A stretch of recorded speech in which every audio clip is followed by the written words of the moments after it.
Hi folks, Kevin here. Well, today I thought I'd share how we make some of our smoothies. On the left hand side of the screen you can see the NutriBullet RX. You get a better picture of it in a couple of minutes. I have 2 canisters that I'm going to be working with and make 3 quarts of the smoothie mix. Right now I'm crushing up some of our frozen curly kale harvested from the garden.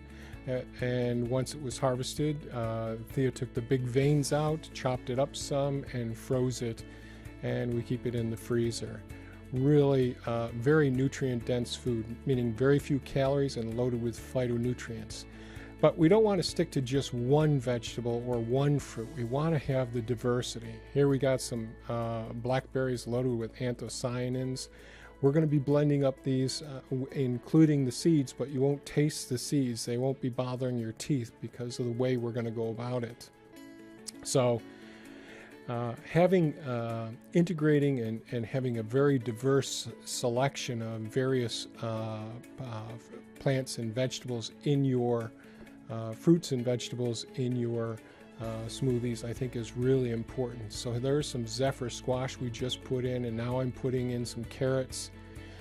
We actually store some of these vegetables a little bit differently now in the freezer, so they take up less space and it's much easier. I can take out individual packets, but I'm using up some of the materials from last year.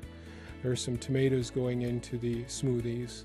Now, I'm going above the max fill line right now, and you'll see how I adjust this in a few moments. But I just wanted you to be able to see the various colors that are going in there. So when we're selecting fruits and vegetables, we're looking for vibrant colors. We're looking for consuming the actual whole plant. So the carrots weren't peeled, tomatoes aren't peeled, the seeds are there, the little white pulp that holds the seeds in, they're in there. The seeds for the blackberries are included as well.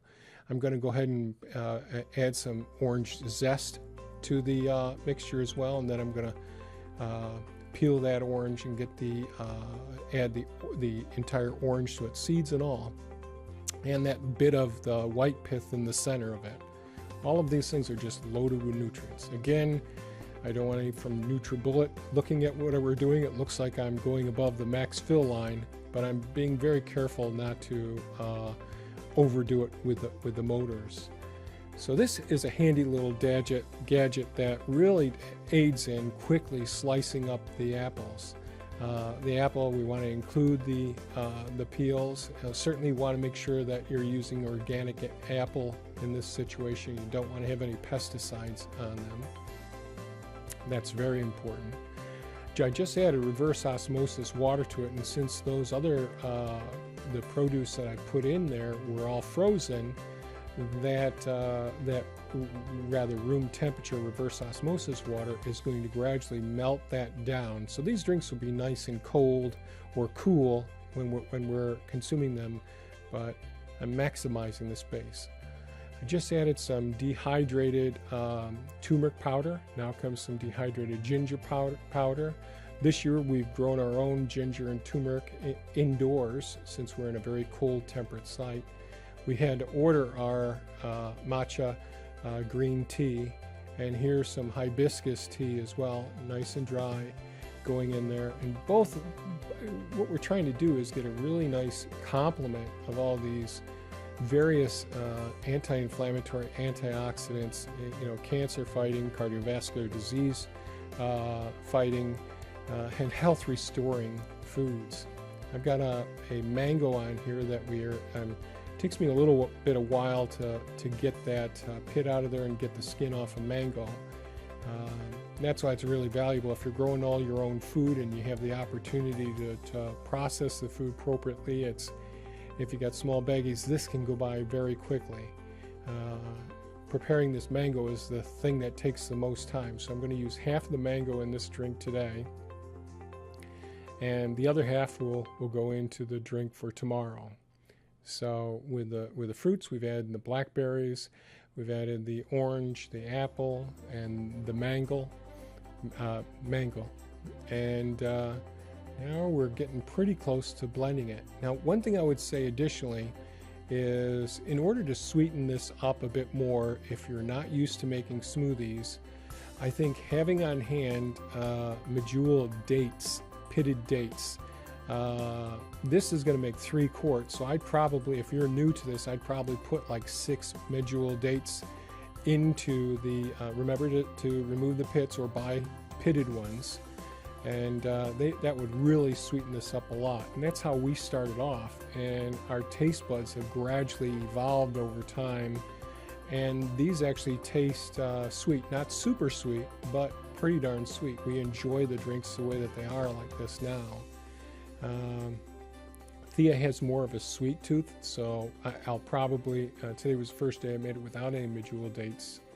Now here I forgot all about getting our broccoli microgreens into here, so I'm thinking, oh, can I shove some in here?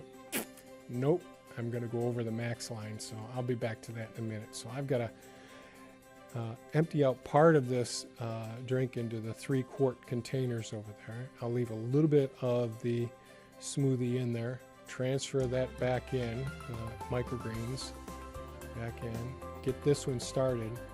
Now this one's going to make 2 cycles. This is the purplish one because we got all those beautiful anthocyanin rich blackberries in there with their seeds. So I'm going to run that through twice, and I put a big glop of the broccoli microgreens into there. So that's going to give us the very beneficial sulforaphane. All right, I just mix that up again to make sure I get a second blend. And doing a little bit of cleanup now.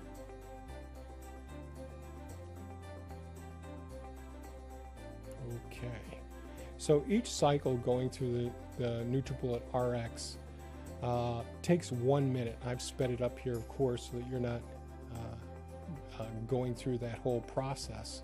But if you're able to mix up the various, even our leftover tea, the dry tea from after we make tea during the daytime, that'll go into our smoothies as well.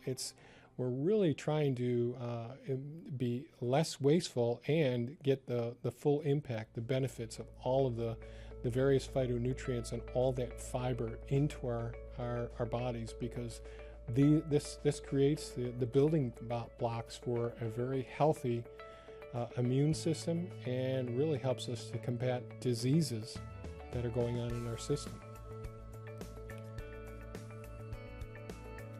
So since each one is a little bit different, I'm making sure that they all end up being about the same, so that we get a good mixture of the more sweet berries and fruit added to all of the fiber-rich nutrients. So I'm just going to do a little bit of cleaning up here, stir it up, put the caps on the systems, and we're ready to consume them. So I hope this video was of some benefit. Please give us a thumbs up if you think it was of value. Share it with your friends. If you have comments or questions, please leave them below. I'm really interested in getting feedback. There's so many beautiful nutrients in here. And if you look at the previous video on the How Not to Die book, you can do your own research and see why we're using each one of these products. Thanks, and have a great day. Bye-bye now.